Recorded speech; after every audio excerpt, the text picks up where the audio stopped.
In the late medieval world, the saints were everywhere. Their pictures adorned the walls of even the most humble parish churches to the greatest cathedrals.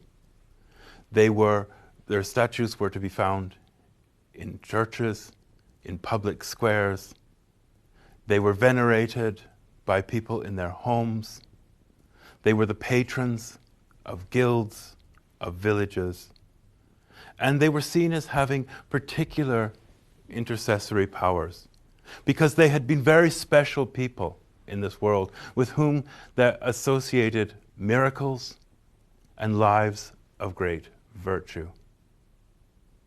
Who were the saints?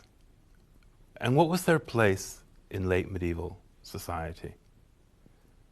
The saints were those who one might describe as the virtuous dead. They were already with God. And because they were part of the heavenly company, they could intercede for those who were in this world. During the Middle Ages, saints' cults proliferated.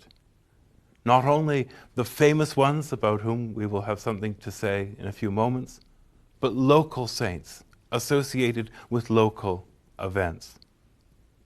The church itself, during the Middle Ages, increasingly centralized the process of canonization, deciding who should become a saint based on evidence that was gathered and brought to Rome.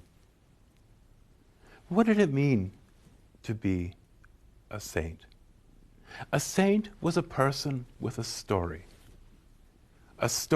in which the person may come from humble beginnings or could be an aristocrat, in which there might well be a conversion, hardship, suffering, but also miracles and signs of divine favor, and suffering in the imitation of Christ for the benefit of others. There are innumerable stories of saints in the medieval period. And to pick one amongst many that came from the early church and enjoyed particular favor amongst medieval Christians is the story of St. Barbara from the 3rd century, represented here in a 15th century painting. Barbara came from an aristocratic family in what is modern-day Turkey. She converted to Christianity while her father was away, having put her in a tower. While she was imprisoned, she ensured that 3 windows opened up, representing the Trinity. And in pictures of Barbara, one often sees her holding a tower, a sign not only of her faith, but of the presence of God in Trinitarian form. Her father, however, was not a convert, and when he returned home, he was furious with her. She was arrested and tortured. Yet every time she was tortured the next day, her wounds miraculously healed. The torches which were lit to punish her, to burn her, miraculously would go out. Finally, it was decided that she should be executed. And her father, almost unbelievably, said that he would carry out the execution himself. And this is the scene we see represented here. Barbara went to a holy death at the hands of her own father, who was not converted to the faith. And his punishment would be that he was struck down by lightning and killed. The association of Barbara, rather strangely, is with armorers and those who made weapons. She became a patron saint of theirs, representing the way in which saints became associated with particular groups of people, particular localities. And they existed in a sort of contractual relationship with those communities or individuals. Your patron saint would intercede on behalf of you if you venerated that saint. So there was this mutual obligation that if the saint would protect from plague, in the figure of Saint Sebastian, whom we will encounter in the Isenheim altar, or Saint Roche. But there were saints associated with almost every aspect of life, from toothache to the failure of harvest.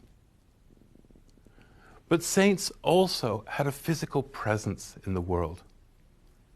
They left behind something that could be the object of veneration. And it's important for us to know that saints were not worshipped.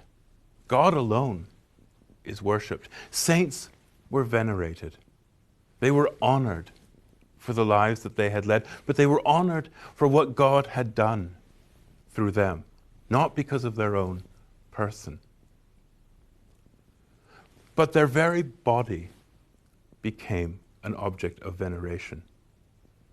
From the early days of the church, the development of martyr cults led in the Middle Ages to an extremely elaborate world of venerating the remains of saints, bones, relics, clothing, anything that was associated with them. These relics were thought to be objects that could bring grace and power of intercession. So to be in their presence was to enjoy great spiritual benefit, not only for the living, but for the dead. Reliquaries, places where the remains of bones of saints, whether a skull or a finger, were spread across the churches of Western Europe and became the locations to which people would go to ask for favors, to pray on behalf of others, to seek guidance or help. Perhaps one of the most extraordinary reliquaries is this Italian one from the 14th century, beautifully illuminated and crafted, here with the scene of the crucifixion, the front. It contains within it the relics of the true cross, the bones of James and Andrew and Paul, a whole array of saints, including those of the 11,000 martyrs. Such reliquaries, though not as dramatic as this one, were to be found in almost every church and became a center of the devotional lives of the people. The saints were still present to the living. But the most extraordinary saint of all, of course, was Mary, here in a beautiful painting of Frau Angelica.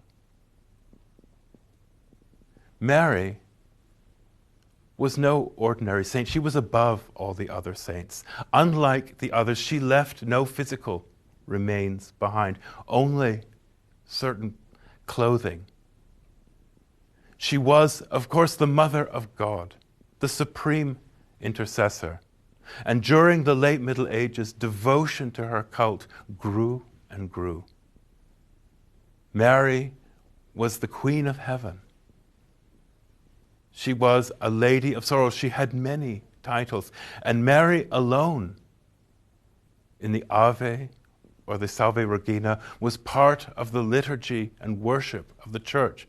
Her name was venerated in song in churches throughout Western Europe. She was the supreme intercessor.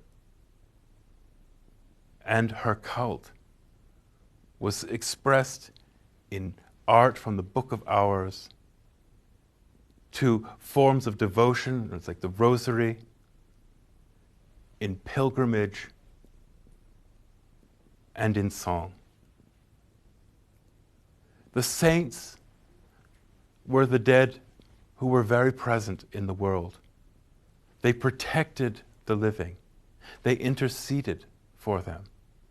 They were not to distract from the centrality of Christ and his sacrifice on the cross, but were seen as part of the greater intercession. They were never understood to be in competition with Christ, but those who were given a particular role to help people in their daily lives.